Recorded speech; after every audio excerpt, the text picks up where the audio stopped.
And here with us now, Mark Hamrick, Washington Bureau Chief and Senior Economic Analyst at Bankrate. Mark, welcome back to Faith Nation. Good to be with you. Thank you, Wendy. Well, before we get to the specifics of the stimulus, the Nonpartisan Congressional Budget Office forecasts that the U.S. economy will grow by 4.6% this year. Mark, does that in any way undercut the need for more stimulus? No, I think there are plenty of people out there who are trying to undercut that without any facts, as well as those who do. The reality is that the unemployment rate is seen still elevated, even under this CBO nonpartisan projection that runs out several years. And that includes that the unemployment rate will be as high as 5% in 2022, or a little over a year from now. The other part is that it also forecasts that employment, meaning the number of jobs in the economy, will not get back to pre-pandemic levels until 2024.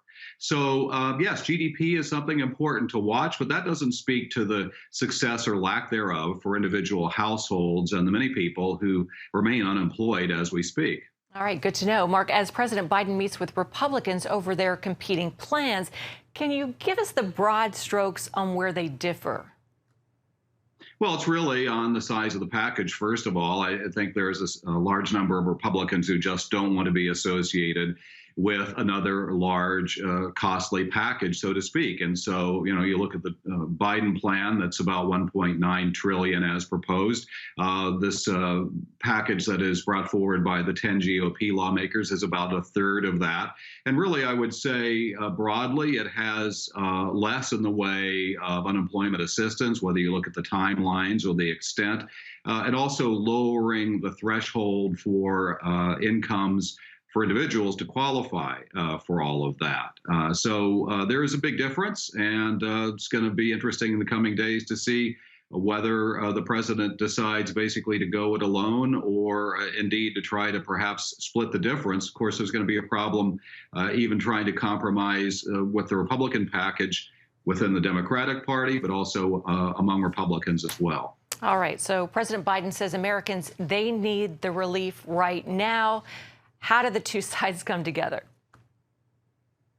Well, the devil's in the details. It was brought up in the White House news briefing today, a quotation that was used by Mitch McConnell, the Senate Republican leader, who said, "Winners make policy and losers go home."